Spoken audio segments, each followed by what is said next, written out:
All right, good afternoon.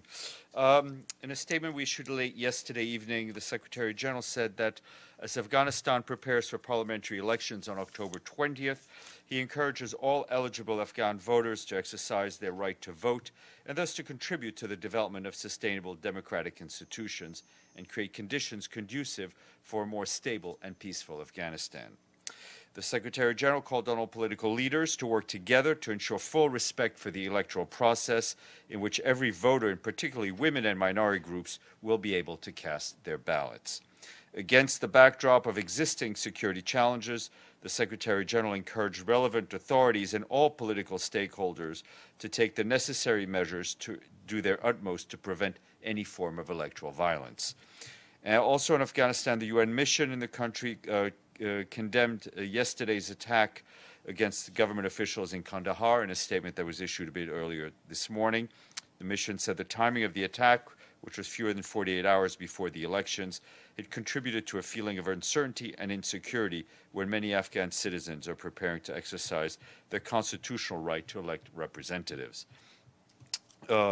The mission said it is encouraged by steps taken by the government to ensure continued stability and functions of the government in Kandahar under such tragic and difficult circumstances. And just wanted to give you an update on what the UN system is doing in Indonesia following the recent earthquake and tsunami. The UN Refugee Agency said today delivered more than the first of more than 1,300 emergency tents for families who have been made homeless. Additional supplies such as sleeping mats, mosquitoes, nets, and solar lamps will be delivered in the coming weeks. The government estimates that some 68,000 houses have been damaged and 80,000 people have been displaced. For its part, World Food Program is helping the government to expedite, manage, store, and distribute aid supplies in Sulawesi.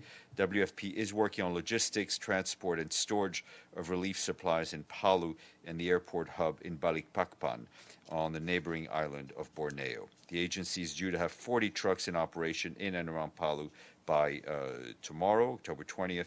These trucks will be available to all aid partners to transport and distribute aid. Also this morning, back here, the Undersecretary General for Peacekeeping Operations, Jean-Pierre Lacroix, briefed the Security Council on the latest developments in Mali.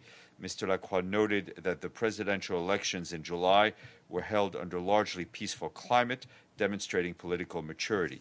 However, he said, elections should have been underpinned by more progress and the implementation of key reforms. He urged the government and opposition to engage in constructive political dialogue ahead of impending parliamentary elections. And Mr. Lacroix also conveyed to the council, conveyed to his council his concern about the security situation in the country. Today's briefing took place as 5 UN peacekeepers were wounded by an improvised explosive device in the Kidal region yesterday.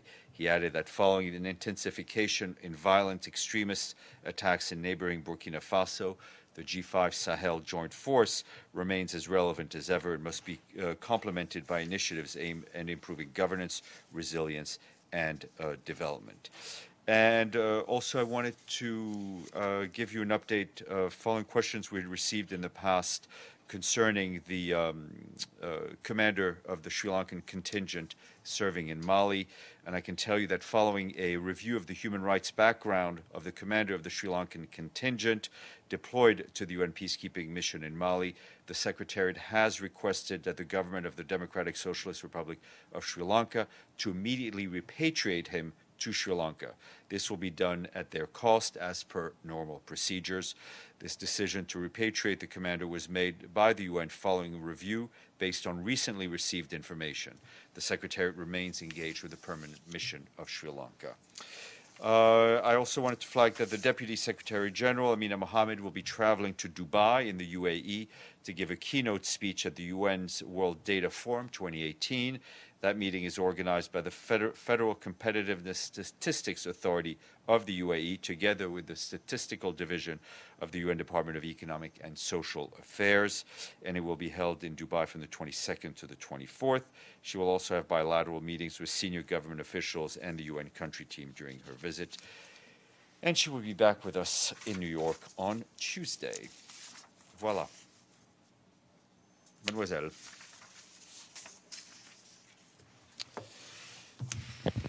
Thanks, Stéphane. I was wondering if you have anything on this Syria summit, which will be held between Turkey, Russia, France, and Germany on the 27th of October, and if the SG has a message to the leaders of these four countries ahead of the summit. No, first of all, I'm checking to see if there'll be any UN representation. I mean, we learned about it this morning. We obviously very much hope that the summit leads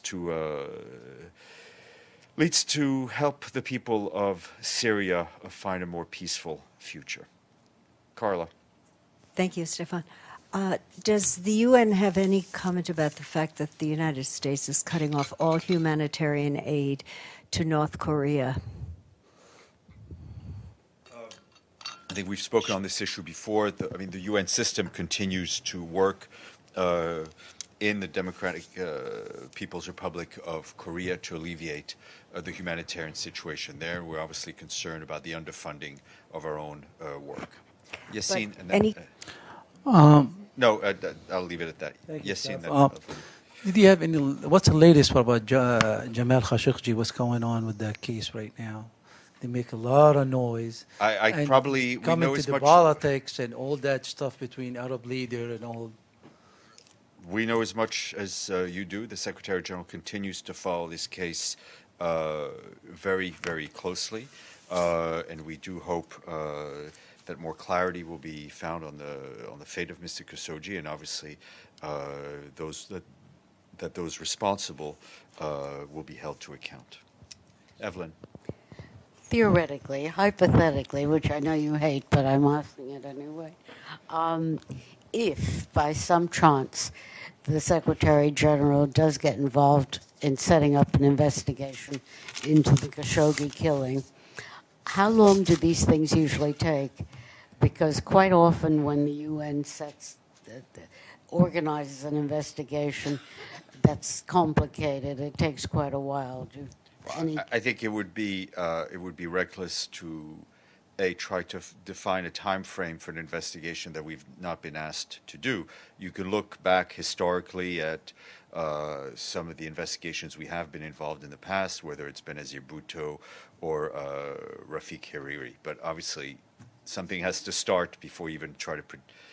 So it remains all very hypothetical. Ms. Landry, welcome. Could I get more details on the Sri Lankan who will be sent home?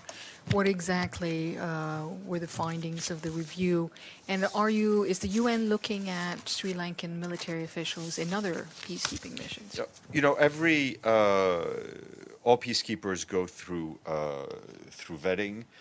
There were some extra procedures done with the Sri Lankan contingents that have gone through. This decision follows new information that was received by the UN, and so we acted on that information, and we've now asked the Sri Lankan authorities to find a replacement for the commander of their contingent.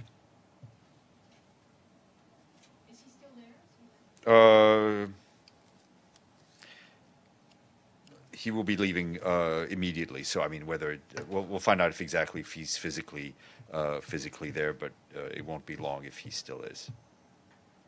Yes, Carla. Thank you. Does the UN have any comment about the fact that the U.S. met with the Taliban in Qatar, completely undercutting the president and the government of Afghanistan? No, I have no specific information on those meetings. Miss Monica, happy Friday. Halas, exactly.